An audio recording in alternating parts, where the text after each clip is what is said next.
ఒక పక్క ప్రపంచంలోనే first time digital back bone అయిన అమెజాన్ డేటా సెంటర్స్ మీద డైరెక్ట్గా డ్రోన్ అటాక్స్ జరిగాయి. ఇరాన్ని స్టోనేజ్కి పంపిస్తామని చెప్పిన ట్రంప్ సడన్గా 2-3 వీక్స్లోనే మేము ఎగ్జిట్ అయిపోతాం, మీ ఆయిల్ మీరే చూసుకోండి తన ఫ్రెండ్లీ కంట్రీస్కి ఎందుకు చెప్తున్నారు? అసలు యూఎస్ మిలిటరీ టార్గెట్ చేసిన 450 కేజీస్ యురేనియం ఎక్కడుంది?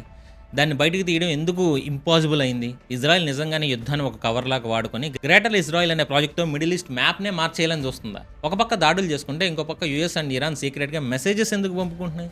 అసలు ఈ వార్ వెనుకున్న ఒక అన్సీన్ లాజిస్టిక్స్ కానీ, ఈ $200 ఆయిల్ క్రైసిస్ అండ్ అసలు హిడెన్ ఎజెండా ఏంటో కూడా క్లియర్గా ఫ్యాక్ట్స్తో మాట్లాడుకుందాం. ఇంకా డైరెక్ట్గా మ్యాటర్లోకి వెళ్ళిపోతాం. March 1, 2026 మార్నింగ్న ఒక అన్ఎక్స్పెక్టెడ్ ఇన్సిడెంట్ జరిగింది. యునైటెడ్ అరబ్ ఎమిరేట్స్ యుఏఈ ఇంకా బెహ్రైన్లోని Amazon Web Services AWS data centres మీద ఇరాన్ తన షాహెడ్ డ్రోన్స్తో అటాక్ చేసింది. ఈ ఇన్సిడెంట్ ప్రపంచంలో ఒక న్యూ వార్ఫేర్కి నాంది పలికిందనే చెప్పాలి. అసలు ఈ AWS అంటే ఏంటి? గ్లోబల్ డిజిటల్ ఎకానమీకి ఇది ఒక బ్యాక్ బోన్ లాంటిది. క్లౌడ్ సర్వీసెస్ కానీ, ఫైనాన్షియల్ సిస్టమ్స్ కానీ, AI టూల్స్ అన్నీ ఇక్కడి నుంచే హోస్ట్ అవుతాయి. ఇరాన్ ఎందుకు అమెజాన్ని టార్గెట్ చేసింది? ఇరానియన్ అథారిటీస్ ఏమని ఆర్గ్యూ చేస్తుందంటే, యుఎస్ మిలిటరీ వాళ్ళ operations, AI based intelligence analysis, war simulations and logistics coordinations అన్నీ ఈ AWS క్లౌడ్ సర్వర్స్ మీదే రన్ అవుతున్నాయి. ముఖ్యంగా యుఎస్ మిలిటరీ యాంథ్రోపిక్ క్లౌడ్ ఉంది కదా, ఈ AI సిస్టమ్ని ఇంటెలిజెన్స్ అనాలిసిస్ కోసం వాడుతుంది. AI మోడల్స్ అన్ని రన్ అవ్వాలంటే మ్యాసివ్ కంప్యూట్ పవర్ కావాలి. అది కమర్షియల్ డేటా సెంటర్స్ ద్వారానే ఆ యుఎస్ మిలిటరీకి వెళ్తుంది. అందుకే ఇరాన్ ఈ డేటా సెంటర్స్ని లెజిటిమేట్ వార్ టైమ్ టార్గెట్స్గా డిక్లేర్ చేసింది.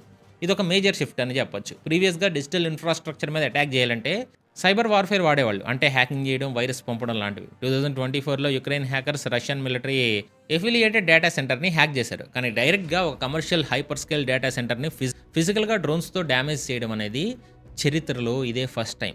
డేటా సెంటర్స్ అనేవి చాలా పెద్దగా ఉంటాయి. వాటికి సపరేట్గా ఎటువంటి ఎయిర్ డిఫెన్స్ షీల్డ్ ప్రొటెక్షన్ ఉండదు. అందుకే అవి చాలా ఈజీ టార్గెట్స్ అయ్యాయి. డేటా సెంటర్స్ అనేవి మోడర్న్ వార్ఫేర్లో స్ట్రాటజిక్ అసెట్స్గా మారిపోయాయి. ప్రపంచంలో major tech platforms, financial routing systems, communication networks అన్నీ ఈ క్లౌడ్ మీదే డిపెండ్ అయి ఉన్నాయి. బెహ్రైన్ అండ్ యుఏఈలో ఉన్న AWS రీజియన్ చాలా క్రూషియల్ హబ్. ఇక్కడ బ్యాంక్స్ వాళ్ళ డేటాని ప్రాసెస్ చేస్తాయి, గవర్నమెంట్ ఏజెన్సీస్ వాళ్ళ పబ్లిక్ సర్వీసెస్ని రన్ చేస్తాయి. ఎప్పుడైతే ఈ డేటా సెంటర్స్ మీద అటాక్ జరిగిందో వెంటనే ఆ రీజియన్స్లో చాలా కంపెనీస్కి సర్వీసెస్ ఆగిపోయాయి. అండ్ ఈ అటాక్ ఒక క్లియర్ మెసేజ్ ఇచ్చింది. ఫ్యూచర్లో పవర్ ప్లాంట్, స్పోర్ట్స్ మీద అటాక్ చేసినట్టే ఇలా ఇంటర్నెట్ సపోర్ట్ చేసే ఫిజికల్ ఇన్ఫ్రాస్ట్రక్చర్ని కూడా ఈ వార్లో టార్గెట్ చేస్తారు అని. ఈ అటాక్ వల్ల అమెజాన్ వాళ్ళ కస్టమర్స్కి సర్వీస్ క్రెడిట్స్ ఇవ్వాల్సి వచ్చింది. అలాగే రీజనల్ రెడ్యూండెన్సీని పెంచి ప్లాన్స్లో ఉన్నారు. ఇక రెండో వైపు చూస్తే US president Donald Trump nation address చేయడానికి కొన్ని గంటల ముందే ఇరాన్ ప్రెసిడెంట్ మసూద్ పెజెస్కియాన్ డైరెక్ట్గా అమెరికన్స్కి ఒక ఓపెన్ లెటర్ రాశారు. ఆ లెటర్లో చాలా విషయాలు క్లియర్గా చెప్పారు. ఇరాన్ అనేది ప్రపంచంలోనే one of the oldest continuous civilisations. మా మోడర్న్ హిస్టరీలో మేము ఎప్పుడూ ఏ కంట్రీ మీద ముందుగా వార్ ఇనిషియేట్ చేయలేదు, ఎవరి భూమిని లాక్కోవాలని చూడలేదు అని ఆయన అంటున్నారు. వాళ్ళు కేవలం వాళ్ళ మీద అటాక్స్ జరిగినప్పుడు లెజిటిమేట్ సెల్ఫ్ డిఫెన్స్ మాత్రమే చేసుకుంటున్నారని చెప్పారు. అసలు యూఎస్తో వాళ్ళకి ఎందుకు గొడవ? దీనికి ఆయన కొన్ని హిస్టారిక్ రీజన్స్ కూడా చెప్పారు. 1953లో ఇరాన్ వాళ్ళ సొంత ఆయిల్ రిసోర్సెస్ని నేషనలైజ్ చేయాలని చూసినప్పుడు యుఎస్ ఒక కోప్ని క్రియేట్ చేసి అక్కడ డెమోక్రాటిక్ ప్రాసెస్ని పడగొట్టి డిక్టేటర్షిప్ని తీసుకొచ్చింది. ఆ తర్వాత 1980స్లో జరిగిన వార్లో సద్దాం హుస్సేన్కి యుఎస్ సపోర్ట్ చేసింది. అప్పటి నుంచి ఇప్పటివరకు లాంగ్ టర్మ్గా ఇరాన్ మీద మోడర్న్ హిస్టరీలో చాలా కఠినమైన శాంక్షన్స్ కూడా ఉన్నాయి. ఇవన్నీ యుఎస్ మీద వాళ్ళకి నమ్మకం లేకపోవడానికి కారణాలని చెప్పారు. ఇన్ని శాంక్షన్స్ ఉన్నా కూడా ఇరాన్ చాలా ఏరియాస్లో డెవలప్ అయిందని డేటా కూడా ఇచ్చారు. ఇస్లామిక్ రెవల్యూషన్ కంటే ముందు కేవలం 30% ఉన్న లిటరసీ రేట్ ఇప్పుడు 90%కి రీచ్ అయ్యింది. టెక్నాలజీ అండ్ హెల్త్ కేర్లో కూడా చాలా ముందుకెళ్లారు. కానీ రీసెంట్గా యూఎస్ చేసిన అటాక్స్లో cancer treatment, pharmaceutical facilities damage అయ్యాయి. ఎటువంటి సంబంధం లేని ఇన్ఫ్రాస్ట్రక్చర్ని బ్లాస్ట్ చేయడం వార్ క్రైమ్ అని ఆయన ఎలిగేషన్స్ వేశారు. అండ్ ఈ లెటర్లో అమెరికన్ పాపులేషన్ని డైరెక్ట్గా ఒక క్వశ్చన్ కూడా అడిగారు. అసలు ఈ వార్ వల్ల అమెరికన్ పబ్లిక్కి వస్తున్న లాభం ఏంటి? కేవలం ఇజ్రాయెల్ ప్రయోజనాల కోసం ఇజ్రాయెల్ ఆడుతున్న గేమ్లో యుఎస్ ఒక ప్రాక్సీ లాగా ఎందుకు పనిచేస్తుంది? ఇజ్రాయెల్ వాళ్ళ డెల్యూషన్స్ కోసం మీ ట్యాక్స్ పేయర్స్ మనీని, మీ సోల్జర్స్ ప్రాణాలని ఎందుకు పణంగా పెడుతున్నారు అని క్వశ్చన్ చేశారు. ఇరాన్ని స్టోనేజ్కి పంపిస్తామని గొప్పలు చెప్పుకోవడం వల్ల యుఎస్ గ్లోబల్ స్టాండింగ్ పోతుంది తప్ప శాంతి రాదని చెప్పారు. అండ్ మసూద్ పెజెస్కియాన్ లెటర్లో ఇంకో ఇంట్రెస్టింగ్ పాయింట్ కూడా యాడ్ చేశారు. అమెరికన్ పబ్లిక్కి ఒక అడ్వైస్ కూడా ఇచ్చారు. మా మీద వస్తున్న మిస్ఇన్ఫర్మేషన్, తప్పుడు వార్తలని నమ్మకండి. కావాలంటే మా కంట్రీని విజిట్ చేసిన వాళ్ళని అడగండి. ఇరాన్లో చదువుకొని ఇప్పుడు వెస్ట్లో టాప్ యూనివర్సిటీలో, టాప్ టెక్ కంపెనీస్లో పనిచేస్తున్న ఇరానియన్ ఇమిగ్రెంట్స్ని చూడండి. వాళ్ళని చూస్తే మేము ఎవరు అనేది మీకు అర్థమవుతుంది. అంతేగాని పవర్లో ఉన్నవాళ్ళు వాళ్ళ పొలిటికల్ అండ్ ఎకనామిక్ ప్రాఫిట్స్ కోసం, ఆయుధాలు అమ్ముకోవడం కోసం ఒక ఎనిమిని క్రియేట్ చేయాలి కాబట్టి మమ్మల్ని థ్రెట్ లాగా చూపిస్తున్నారు. అసలు థ్రెట్ ఎక్కడుందో ఆలోచించండి. యుఎస్ బేసెస్ అన్ని ఇరాన్ చుట్టూనే పెట్టింది. ఆ బేసెస్ నుంచి లాంచ్ చేసిన దాడులే నిజమైన థ్రెట్ అని ఆయన చెప్తున్నారు. ఆయన చెప్తుంటే కొంచెం కన్విన్సింగ్‌గానే అనిపిస్తుంది. అంటే యూఎస్ కదా! యూఎస్ అలాగే చేస్తది. ఇక్కడ ఇరాన్ గొప్పని కాదు. అయితే ఇక్కడ ఒక చిన్న బ్రేక్ తీసుకుందాం. ఈ వీడియో వెనుకున్న facts and technical details and international పాలిటిక్స్‌ని మీ ముందుకు తీసుకురావడానికి మా టీమ్ చాలా గంటల పాటు రీసెర్చ్ చేసింది. ఎక్కడ ఎలాంటి న్యూస్ డ్రామా లేకుండా ప్యూర్ అథెంటికేషన్ ఇన్ఫర్మేషన్‌ని మీకు స్ట్రెయిట్ ఫార్వర్డ్‌గా అందించడమే మా మెయిన్ టార్గెట్. మా ఎఫర్ట్ మీకు నిజంగా నచ్చితే, ఇన్ఫర్మేషన్ మీకు యూస్‌ఫుల్ అనిపిస్తే ఇప్పుడే వీడియోని లైక్ చేయండి. అండ్ మీరిచ్చే చిన్న లైక్ మాకెంతో బూస్ట్ ఇస్తది. అలాగే ఇంకా మా వీఆర్ ఫ్యామిలీలో జాయిన్ అవ్వని వాళ్ళు ఎవరైనా ఉంటే వెంటనే సబ్స్క్రైబ్ చేసుకొని పక్కనే ఉన్న బెల్ ఐకాన్‌ని క్లిక్ చేసి ఆల్‌లో పెట్టుకోండి. ఎందుకంటే ఇలాంటి in depth analysis and real facts మన ఛానల్‌లో రెగ్యులర్‌గా వస్తానే ఉంటాయి. సో మీ ఫ్రెండ్స్ అండ్ ఫ్యామిలీతో కూడా ఈ వీడియోని షేర్ చేసి వాళ్ళకి కూడా నిజాలేంటో తెలిసేలా చేయండి. ఇక మళ్ళీ టాపిక్‌లోకి వెళ్దాం. ఇప్పుడు మన పిచ్చి పుచ్చకాయ ట్రంప్ తాత స్టేట్మెంట్స్ ఎలా మారుతున్నాయో ఒక్కొక్కటి అంటే టైం బట్టి మారిపోతున్నాయి. ఈ గోల్ పోస్ట్ ఎలా షిఫ్ట్ అవుతుందో చూద్దాం. ఫిబ్రవరి 28న ఆపరేషన్ ఎపిక్ ఫ్యూరీ స్టార్ట్ అయినప్పుడు ట్రంప్ చాలా కాన్ఫిడెంట్‌గా ఉన్నాడు. ఒక 8 మినిట్ వీడియోను కూడా ట్రూత్ సోషల్‌లో పోస్ట్‌లో కూడా పెట్టాడు. మేము మేజర్ కాంబాట్ ఆపరేషన్స్ స్టార్ట్ చేసాం. థ్రెట్స్‌ని ఎలిమినేట్ చేస్తాం అన్నారు. ఆ తర్వాత కొద్ది రోజులకే ఫస్ట్ అవర్‌లోనే అమెరికా గెలిచేసింది. అంటే ఆయన చంపేశారుగా ఫస్ట్ అవర్‌లో యూఎస్ గెలిచేసిందన్నారు. అండ్ మార్చ్ 2న ఒక ఇంటర్వ్యూలో ఇది ఒక పెద్ద సక్సెస్ నా వల్ల తప్ప ఎవరి వల్ల కాదన్నారు. అండ్ మార్చ్ 9th నాటికి వార్ త్వరలో ఎండ్ అయిపోతుంది. ఇరాన్ ఆల్ గాన్ అన్నాడు. మార్చ్ 11న యూఎస్ వర్చువల్లీ డిస్ట్రాయిడ్ ఇరాన్ అని చెప్పి మార్చ్ 14కి వచ్చేసరికి ఇరాన్ మిలిటరీ క్యాపబిలిటీని 100% డ్యామేజ్ చేసామని వాళ్ళ command and control navy air forces అన్ని నాశనం చేసామన్నారు. మొదట్లో ట్రంప్ ఒక 15 పాయింట్ సీజ్ ఫైర్ ఫ్రేమ్వర్క్ని కండిషన్గా పెట్టారు. వాళ్ళు దొబ్బమన్నారు. అంటే ఎందుకంటే అందులో న్యూక్లియర్ వెపన్స్ని తయారు చేయకూడదు, ప్రోగ్రామ్ పూర్తిగా ఆపేయాలని, యురేనియం ఎన్రిచ్మెంట్ని హాల్ చేయాలని, స్ట్రైట్ ఆఫ్ హార్మూజ్ రూట్ని ఫుల్లీ ఓపెన్ చేయాలని వీళ్ళు ఇచ్చేది లేకుండా అవతల నుంచి బొక్కలు పెట్టుకోమంటున్నారు. సో ఈ కండిషన్స్ ఒప్పుకుంటే డీల్ జరుగుతుందన్నారు. వాళ్ళు అందుకే దొబ్బమన్నారు. అండ్ ఏప్రిల్ 6th లోపు స్ట్రైట్ ఆఫ్ హార్మూజ్ని ఓపెన్ చేయకపోతే electrical generating plants, oil wells, Kharg island ఇంకా డీసాలినైజేషన్ ప్లాంట్స్ అన్నింటినీ బ్లాస్ట్ చేస్తామని ఇంకో వార్నింగ్ ఇచ్చారు. ఈరోజు ఇంకో 2-3 వీక్స్లో ఇరాన్ని స్టోనేజ్కి పంపించేస్తాం, 2-3 వారాల్లో యుద్ధం ముగిసిపోతుంది అన్నట్టు బిల్డప్ ఇచ్చారు. అండ్ ఇంకో విషయం చెప్పరా, ఇరాన్ వాళ్ళు మమ్మల్ని తొందరగా డీల్ సెట్ చేసుకోమని బెగ్గింగ్ చేస్తున్నారన్నారు. దీన్ని కూడా దబ్బమని చెప్పారు. అసలు మేము ఎవరిని అడగలేదు, వాళ్ళే మా దగ్గరికి వస్తున్నారన్నారు. ఇప్పుడు నిన్న ఈ రోజుల్లో చాలా వింత వింత స్టేట్మెంట్లు ఇచ్చాడు. మళ్ళీ స్ట్రైట్ ఆఫ్ హార్మూజ్ రూట్ను ఓపెన్ చేయడం అనేది ఆపరేషన్ ఎపిక్ ఫ్యూరీ యొక్క కోర్ ఆబ్జెక్టివ్ కాదంట. ఇది చెప్పింది ట్రంప్ కాదు, ఈ White House press secretary Karoline Leavitt ఇంకా defence secretary Pete Hegseth confirm చేశారు. అంటే ప్రపంచంలో 20% ఆయిల్ సప్లై వెళ్ళి ఒక క్రూషియల్ రోడ్ బ్లాక్ అయినా పర్లేదు, అది మా ప్రాబ్లం కాదని యూఎస్ చేతులు ఎత్తేసింది. గొడవ పెట్టింది వీళ్ళే. మళ్ళీ ట్రంప్ తన యూరోపియన్ యూనియన్ అలయన్స్కి, ముఖ్యంగా యూఎస్ అండ్ ఫ్రాన్స్కి చాలా సీరియస్గా ఒక మెసేజ్ ఇచ్చాడు. స్ట్రైట్ రూట్ బ్లాక్ అయితే నాకేంటి, మీ ఆయిల్ మీరే వెళ్ళి తెచ్చుకోండి, మీరు కొంచెం ధైర్యం తెచ్చుకొని స్ట్రైట్లోకి వెళ్ళి ఆయిల్ తీసుకోండి. మీరు వార్లో మాకు హెల్ప్ చేయలేదు కాబట్టి యూఎస్ ఇక మీదట మీకు హెల్ప్ చేయదు. మీరు మీ ఫైట్ని మీరు ఎలా చేయాలో మీరే నేర్చుకోండి అన్నాడు. ఎందుకు వీడికి ఎంత బలుపో చెప్పనా, రీసెంట్గా వెనిజులా అనే లీడర్ని క్యాప్చర్ చేశారు, అక్కడి నుంచి ఆయిల్ వచ్చేస్తుంది. అండ్ అక్కడ కూడా యూఎస్లో కూడా కొంత ఆయిల్ ప్రొడ్యూస్ అయ్యిద్దిగా, వాళ్ళకి సరిపోద్ది. అందుకే మా దగ్గర ఆయిల్ కొనండి అంటున్నాడు. ఇది ఎదవ తెలివితేటలు ఇలాగే ఉంటాయి. మరి ట్రంప్ స్టేట్మెంట్స్లో ఒక కాంట్రడిక్షన్ని మీరు గమనించండి. ఒక పక్క ఇరాన్ ఈజ్ డెసిమేటెడ్ అంటాడు, ఇంకో పక్క వాళ్ళ దగ్గర న్యూక్లియర్ వెపన్ ఉంటే అది ఇంటాలరబుల్ థ్రెట్ అంటాడు. నిజంగా వాళ్ళ కెపాసిటీ 100% అయిపోతే ఈ థ్రెట్ గురించి ఎందుకు భయపడాలి? అండ్ నాటో అలయన్స్ విషయానికి వస్తే ట్రంప్ చాలా బ్లంట్గా ఉన్నారు. 1949లో ఫామ్ అయిన నాటో అలయన్స్ వల్ల యూఎస్కి పెద్దగా యూజ్ లేదు, ఇది ఒక వన్ వే స్ట్రీట్ లాగా మారిపోయింది. మాకు అవసరం వచ్చినప్పుడు మీరు హెల్ప్ చేయలేదు కాబట్టి మీ జెట్ ఫ్యూల్ మీరే తెచ్చుకోకపోతే అది మీ కర్మ అన్నట్టుగా ఆయన కామెంట్స్ ఉన్నాయి. అండ్ నిన్న కూడా ఒక కామెంట్ చేశాడు, మేము నాటో నుంచి బయటకు వచ్చేయాలని సీరియస్గా ఆలోచిస్తున్నాం అన్నట్టు. దీనివల్ల యూఎస్కి యూరోపియన్ యూనియన్ కంట్రీస్కి మధ్య రిలేషన్స్ చాలా పోవడం కాదు, దాదాపు పోద్ది. అసలు ట్రంప్ ఎందుకు యూటర్న్ తీసుకున్నాడు? డీల్ జరిగినా జరగకపోయినా సరే ఇంకో 2-3 వారాల్లో యూఎస్ ఈ వార్ నుంచి ఎగ్జిట్ అవుతుందని ట్రంప్ ఎందుకు డిక్లేర్ చేస్తున్నారు? ఇక్కడ మనం లాజికల్గా ఆలోచించాలి. నిజంగా ఈ 2-3 వారాల్లో ఆ వార్ నుంచి బయటకు వచ్చేసినా సరే అది వాళ్ళు గెలిచినట్టేనా? అసలు యూఎస్ మిలిటరీ ఆబ్జెక్టివ్స్ ఏంటి, గ్రౌండ్లో జరుగుతుంది ఏంటి? రియాలిటీ చెక్ చేద్దాం. ట్రంప్ అన్ని డ్యామేజ్ చేసాం, 100% మిలిటరీ పోయిందంటాడు. కానీ నిజానికి ఇరాన్ అటాక్ చేస్తూనే ఉంది. వాళ్ళ మిసైల్స్ లాంచ్ ఆగలేదు, డ్రోన్ అటాక్స్ ఆగల. ముఖ్యంగా అసలు ఈ వార్ స్టార్ట్ అయింది ఇరాన్ యొక్క న్యూక్లియర్ ఎన్రిచ్మెంట్ ఆపడానికి, న్యూక్లియర్ వెపన్స్ తయారు చేయకుండా అడ్డుకోవడానికి. కానీ ఆ ఆబ్జెక్ట్ని అచీవ్ చేయకుండానే వార్ ఆపేస్తామంటే దాని అర్థం ఏంటి? మీకు తెలుసు కదా, ఇరాన్ దగ్గర 450 kilograms near weapon grade uranium ఉంది. ఆ యురేనియం అన్ని నెటాన్స్, ఫోర్డో ఇంకా ఇస్ఫాహాన్ లాంటి న్యూక్లియర్ ఫెసిలిటీస్లో దాచిపెట్టారు. అండ్ ఇవేమి బిల్డింగ్స్ కాదు, పర్వతాలు. ఆ పర్వతాల కింద 100 మీటర్ల లోతులో హెవీ కాంక్రీట్ షీల్డ్ ప్రొటెక్షన్ మధ్యలో ఉన్నాయి. కేవలం పైనుంచి ప్లేన్స్తో ఎయిర్ స్ట్రైక్ చేస్తే అవి డ్యామేజ్ అవ్వవు. వాళ్ళ న్యూక్లియర్ ప్రోగ్రామ్ని డిస్ట్రాయ్ చేయాలంటే ఖచ్చితంగా యుఎస్ గ్రౌండ్ ఫోర్స్ని రంగంలోకి దింపాలి. వాళ్ళు దింపితే వీళ్ళు సమాధులు కూడా ఆల్రెడీ తవ్విపెట్టారు. సో వీళ్ళు ఒకవేళ గ్రౌండ్ ఫోర్స్ వచ్చినా సరే ఆ యురేనియంని ఫిజికల్గా బయటకు తీసుకురావాలి. కానీ అది చాలా హై రిస్క్ మిషన్. ఆ రిస్క్ తీసుకోవడం ఇష్టం లేకే యుఎస్ ఆ కోర్ ఆబ్జెక్టివ్ని పక్కన పెట్టేసి కేవలం పైన డ్యామేజ్ చేసి మేమే గెలిచామని చెప్పుకోవాల్సి వస్తుంది. ట్రంప్‌కి ఇప్పుడు ఇంకో పెద్ద డైలమా ఉంది. ఆ వార్‌ని కంటిన్యూ చేస్తే వాళ్ళు టైమ్ లైన్ అయినా 4-6 వీక్స్ దాటిపోద్ది. ఈ స్ట్రైట్ రూట్‌ని ఓపెన్ చేయడానికి ట్రై చేస్తే అది ఇంకా పెద్ద ఎస్కలేషన్‌కి దారితీస్తది. ఒకవేళ ఆయిల్ రూట్ ఓపెన్ చేయకపోతే గ్లోబల్ ఎకానమీ మీద ఇంపాక్ట్ చాలా దారుణంగా ఉంటది. ఎకనామిక్ ప్రెషర్ పెరిగిపోద్ది. అందుకే ఈ ప్రాబ్లమ్స్ అన్నిటిని పక్కన పెట్టేసి మా ఆబ్జెక్టివ్స్ పూర్తయ్యాయి. మేము 2 వారాల్లో వెళ్ళిపోతున్నాను. ఎగ్జిట్ రూట్ ఎతుక్కుంటున్నాడు. ఒకవేళ నిజంగా డీల్ లేకుండా యూఎస్ వెళ్ళిపోతే ఇరాన్ న్యూక్లియర్ ప్రోగ్రామ్ అలాగే ఉంటది. స్ట్రైట్ రూట్ కూడా బ్లాక్ అయ్యే ఉంటది. ఇది నిజంగా యూఎస్‌కి విజయం ఎలా అవుతుందో చెప్పండి? ఇదే పెద్ద క్వెషన్.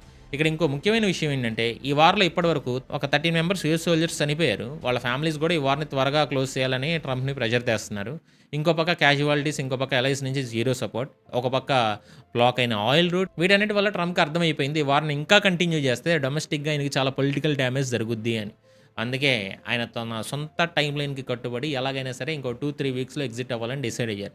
కానీ ఇలా సగం పని చేసి మేము గెలిచామని అనౌన్స్ చేసుకొని వెళ్ళిపోతే రేపొద్దున ఇరాన్ నిజంగానే న్యూక్లియర్ వెపన్ తయారు చేస్తే సిచ్యువేషన్ ఏంటి? అప్పుడు ట్రంప్ చెప్పే ఆన్సర్ ఏంటి? ఇవన్నీ ఆన్సర్ లేని క్వెషన్స్ అనమాట. అసలు ఆబ్జెక్టివ్ వదిలేసి ఏదో బ్లాస్ట్ చేసాం, డ్యామేజ్ చేసామని చెప్పడం మిలిటరీ సక్సెస్ అస్సలు అనిపించుకోదు. ఇప్పుడు ట్రంప్ చెప్పినట్టుగా నిజంగా 2 వారాల్లో ఆపేసినా అప్పుడు అసలు ప్రాబ్లమ్ స్టార్ట్ అయ్యిద్ది. ఎందుకంటే ఆయిల్ సప్లై ఏమి వెంటనే నార్మల్ అవ్వదు. థామస్ రియూటర్స్ రిపోర్ట్ ప్రకారం ఒకవేళ ఈ రోజే వార్ ఆగిపోయినా సరే సముద్రంలో ఆగిపోయిన ట్యాంకర్స్ కదలడానికి, ఆయిల్ ప్రొడక్షన్ ప్రీ వార్ లెవెల్‌కి రీచ్ అవ్వడానికి కనీసం 6-8 వారాలు పట్టుద్ది. ఇక్కడ ఒక 2-4 వీక్స్ ల్యాగ్ ఇంపాక్ట్ ఉంటది. అంటే ఇన్ని రోజులుగా ఆగిపోయిన సప్లై తాలూకు అసలు ఎకనామిక్ పెయిన్ మనకి ముందు క్లియర్‌గా బొమ్మేసినట్టు కనబడుద్ది. అండ్ ఇరాన్ చేసిన డ్రోన్ అటాక్స్ వల్ల సౌదీ అరేబియాలో Ras Tanura oil refinery damage అయింది. చిన్న రిపేర్స్ అయితే చిన్న రోజుల్లో అయిపోయాయి. కానీ పెద్ద లార్జ్ ప్రాసెస్ యూనిట్స్ డ్యామేజ్ అయితే వాటిని ఫిక్స్ చేయడానికి కొన్నిసార్లు నెలలు పట్టుద్ది, కొన్నిసార్లు సంవత్సరాలు కూడా పట్టుద్ది. ఇవన్నీ ఒక ఎత్తు అయితే అసలు సముద్రంలో ఉన్న లాజిస్టిక్స్ నైట్ మేర్ ఇంకో ఎత్తు. మార్చ్ స్టార్టింగ్లో ఇరాన్ వాళ్ళు మెహన్ 3 అండ్ మెహన్ 7 అనే సీ మైన్స్ని స్ట్రైట్ రూట్లో వదిలారని చెప్పాను, గుర్తుండే ఉంటుంది మీకు. ఆ స్ట్రైట్ రూట్ విడ్త్ వచ్చేసి కేవలం 33 కిలోమీటర్స్ మాత్రమే. అందులో షిప్స్ వెళ్ళడానికి 3.2 నుంచి 3.7 కిలోమీటర్స్ వెడల్పున్న ఒక 2 లేన్స్ మాత్రమే ఉంటాయి. ఇప్పుడు ఆ లేన్స్లో ఉన్న సీ మైన్స్ని క్లియర్ చేయడం కూడా చాలా time taking process and high risk task కూడా అది. దీనివల్ల ఏమవుతుందో తెలుసా? ఇండైరెక్ట్గా ఆయిల్ని ట్రాన్స్పోర్ట్ చేసే VLCC very large crude carrier ships ఆ రెంట్స్ విపరీతంగా పెరిగిపోయాయి. ప్రీవియస్గా ఈ షిప్స్కి రోజుకి $1 lakh రెంట్ ఇస్తే చాలా స్ట్రాంగ్ మార్కెట్ అనుకునేవాళ్ళు. కానీ ఇప్పుడు ఆ రెంట్ రోజుకి $4 lakh నుంచి $7,70,000కి వెళ్ళింది. ఈ ఎక్స్ట్రా కాస్ట్ అంతా ఫైనల్గా ఆయిల్ ప్రైస్ మీదే పడుద్ది. సో ఈ క్రైసిస్ని చూసి ట్రంప్ మీ ఆయిల్ మీరే చూసుకున్న అనడంలో UK prime minister Keir Starmer డైరెక్ట్గా రంగంలోకి దిగారు. సో ఈ క్రైసిస్ ఎలా ఉంటే ట్రంప్ మీ ఆయిల్ మీరే చూసుకున్న అన్నాడుగా. So UK prime minister Keir Starmer డైరెక్ట్గా రంగంలోకి దిగాడు. స్ట్రైట్ రూట్ని ఓపెన్ చేసి మ్యారిటైమ్ సెక్యూరిటీని కాపాడడానికి యూకే అండర్లో ఒక ఇంటర్నేషనల్ డిప్లొమాటిక్ కాన్ఫరెన్స్ జరుగుతుంది. ఇందులో ఫ్రాన్స్, జర్మనీ, ఇటలీ, జపాన్, నెదర్లాండ్స్తో సహా మొత్తం 35 కంట్రీస్ ఒక అలయన్స్గా ఫామ్ అయ్యాయి. వార్ ఆగిపోయిన వెంటనే అక్కడ మిలిటరీ ప్లానర్స్ని పెట్టి రూట్ని సేఫ్గా ఉంచాలని ఆ కంట్రీస్ ప్లాన్ చేస్తున్నాయి. కానీ ట్రంప్ మాత్రం వాళ్ళ మీద ఫైర్ అవుతున్నారు. యూరోపియన్ యూనియన్ కంట్రీస్ వార్లో యూఎస్కి హెల్ప్ చేయలేదు కాబట్టి ఇప్పుడు యూఎస్ వాళ్ళకి హెల్ప్ చేయదని తేల్చి చెప్పారు. కానీ ఇక్కడ ట్విస్ట్ ఏంటంటే యూఎస్కి అండ్ ఇజ్రాయెల్కి మధ్య అస్సలు సింక్ అవ్వట్ల. ఒక పక్క ట్రంప్ 2 వీక్స్లో వార్ ముగిచ్చేస్తూ ఉంటే ఇజ్రాయెల్ పీఎం బెంజమిన్ నెతన్యాహు మాత్రం పాస్ ఓవర్ హాలిడే స్పీచ్లో మాట్లాడుతా the campaign is not over, మేము ఎట్టి పరిస్థితుల్లో వెనక్కి తగ్గేది లేదు, ఇరాన్ టెర్రర్ రెజిమ్ని పూర్తిగా క్రష్ చేస్తామని చెప్పారు. ఇజ్రాయెల్ ఈ వార్ వల్ల ఒక రీజనల్ పవర్గా ఎదిగిందని ఆయన ఆర్గ్యూ చేస్తున్నారు. కానీ US vice president JD Vance మాత్రం నేతన్యాహుకు ఫోన్ చేసి గట్టిగా క్లాస్ స్పీకర్ని కొన్ని సోర్సెస్ ఇన్ఫర్మేషన్ ఉంది. అంటే వార్కు ముందు ఈ నేతన్యాహు ఈ ఆపరేషన్ చాలా ఈజీగా అయిపోద్ది, ఇరాన్లో వెంటనే రెజిమ్ చేంజ్ అయిపోద్దని ట్రంప్కి తప్పుడు ఆశలు కల్పించారని యూఎస్ గవర్నమెంట్ కోపంగా ఉంది. వెనిజులా చేసేద్దాం అనుకున్నారు ఫాస్ట్గా, కానీ అవ్వల. అసలు ఇజ్రాయిల్ ఎందుకు వెనక్కి తగ్గట్లా? వాళ్ళు ఇరాన్తో వార్ చేస్తానే ఇంకో పక్క లెబనాన్లో లిటానీ రివర్ వరకు గ్రౌండ్ అఫెన్సివ్ ఎందుకు చేస్తున్నారు? ఇక్కడే గ్రేటర్ ఇజ్రాయెల్ ప్రాజెక్ట్ అనే ఒక మాట బయటకు వచ్చింది మళ్ళీ. గ్రేటర్ ఇజ్రాయెల్ అంటే ఏంటి?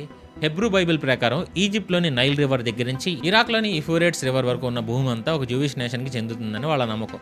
ఇందులో Palestine, Lebanon, Jordan, Syria, Iraq, Egypt, Saudi అరేబియాలో కొన్ని పార్ట్స్ కూడా కలుస్తాయి. 1898లో థియోడార్ హెర్జెల్ తన డైరీలో ఈ బార్డర్స్ గురించి రాశారు. ఆ తర్వాత 1967లో జరిగిన 60 వార్లో ఇజ్రాయెల్ చాలా భూభాగాలను ఆక్యుపై చేసినప్పుడు ఈ మూమెంట్కి ఇంకా బలం వచ్చింది. ఆ తర్వాత 1977లో లికుద్ పార్టీ పవర్లోకి వచ్చాక ఇది వాళ్ళ మెయిన్ ఎజెండాగా మారింది. రీసెంట్గా 2023లో ఇజ్రాయెల్ ఫైనాన్స్ మినిస్టర్ బెజెలెల్ ప్యారిస్లో ఒక స్పీచ్ ఇస్తూ ఒక మ్యాప్ చూపించారు. ఆ మ్యాప్లో జార్డాన్ కంట్రీ కూడా ఇజ్రాయెల్లో కలిసిపోయింది. అండ్ 2024లో ఆయన మాట్లాడుతూ జెరూసలేం యొక్క భవిష్యత్తు ఫ్యూచర్ అనేది డెమాస్కస్ వరకు ఎక్స్పాండ్ అవుతుంది, అంటే సిరియా క్యాపిటల్ వరకు ఎక్స్పాండ్ అవుతుందని చెప్పారు. అండ్ 2025లో జరిగిన ఇంకో ఇంటర్వ్యూలో నేతన్యాహుని డైరెక్ట్గా మీరు గ్రేటర్ ఇజ్రాయెల్ విజన్కి కనెక్ట్ అయ్యి ఉన్నారని అడిగితే ఆయన అబ్సల్యూట్లీ అని ఆన్సర్ కూడా ఇచ్చాడు. సో USNY మైక్ కూడా ఇజ్రాయెల్ మొత్తం మిడిల్ ఈస్ట్ని తీసుకున్నా అది ఫైన్ అని కామెంట్ చేశారు. అందుకే ఇప్పుడు Turkish intelligence chief Ibrahim Khan and Hezbollah leaders ఏమైనా ఎలిగేషన్స్ వేశారంటే ఇజ్రాయెల్ ఈ వార్ని ఒక కవర్ లాగా వాడుకొని న్యూ టెరిటరీస్ని ఆక్యుపై చేసి వాళ్ళ గ్రేటర్ ఇజ్రాయెల్ ప్రాజెక్ట్ని ఇంప్లిమెంట్ చేస్తుంది అని. ఇంకా నెక్స్ట్ అప్డేట్ ఏంటంటే ఇరాన్ దగ్గర దాదాపు 450 kilograms of highly enriched uranium ఉందని ఇందాక చెప్పాను కదా, అది ఫోర్డో లాంటి ఫెసిలిటీస్లో ఉందని కూడా మాట్లాడుకున్నాం. ప్రీవియస్గా యూఎస్ వేసిన బాంబ్స్ వల్ల పైన ఉన్న సీలింగ్స్ ఎంట్రీ పాయింట్స్ మాత్రమే డ్యామేజ్ అయ్యాయి, లోపల ఉన్న యురేనియం సిలిండర్ సేఫ్గా ఉన్నాయి. సో ఆ యురేనియంని బయటికి తీయాలంటే ఖచ్చితంగా గ్రౌండ్ ఆపరేషన్స్ జరగాలి. ఇలాంటి ఒక మిషన్ 1994లో ప్రాజెక్ట్ సెఫైర్ పేరుతో కజకిస్తాన్లో జరిగింది. అప్పట్లో బిల్ క్లింటన్ టైంలో యూఎస్ ఒక సీక్రెట్ ఆపరేషన్ చేసింది. సోవియట్ యూనియన్ విడిపోయాక కజకిస్తాన్లో ఒక ఫెసిలిటీలో 600 కేజీస్ యురేనియం ఆల్ఫా క్లాస్ సబ్మెరైన్స్కి వాడే ఫ్యూయల్ ఉండిపోయిందంట. దాన్ని సెక్యూర్ చేయడానికి 31 మెంబర్స్ యూఎస్ టెక్నీషియన్స్ 4 వారాల పాటు కష్టపడి C5 గెలాక్సీ ప్లేన్లో యూఎస్కి సేఫ్గా పంపించారు. కానీ ఇక్కడ పాయింట్ ఏంటంటే అది కజకిస్తాన్ గవర్నమెంట్తో కలిసి చేసిన జాయింట్ ఆపరేషన్. ఇక్కడ యూఎస్ మిలిటరీ ఎవరితోనూ ఫైట్ చేయలేదు.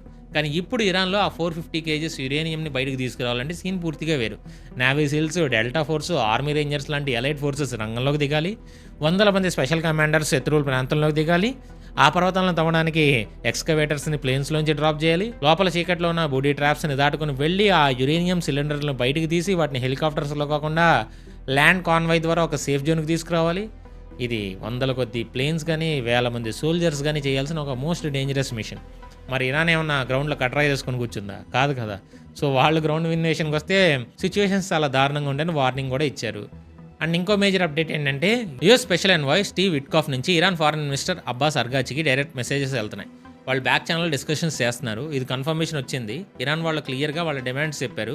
యూఎస్ బేసెస్ క్లోజ్ చేయాలి, శాంక్షన్స్ తీసేయాలి, వాళ్ళ మిసైల్ ప్రోగ్రామ్ కంటిన్యూ అవ్వాలి, ఇంకా ఈ వార్ వల్ల జరిగిన డ్యామేజ్కి కాంపన్సేషన్ ఇవ్వాలని కండిషన్స్ పెట్టింది. ఇద్దరు బయట యుద్ధం దాడులని స్టేట్మెంట్ ఇస్తున్నా లోపల మాత్రం ఎకనామిక్ ప్రెషర్ తట్టుకోలేక మిలిటరీ లాజిస్టిక్స్ హ్యాండిల్ చేయలేక ఒకరితో ఒకరు సీక్రెట్గా మెసేజెస్ పంపుకుంటున్నారు.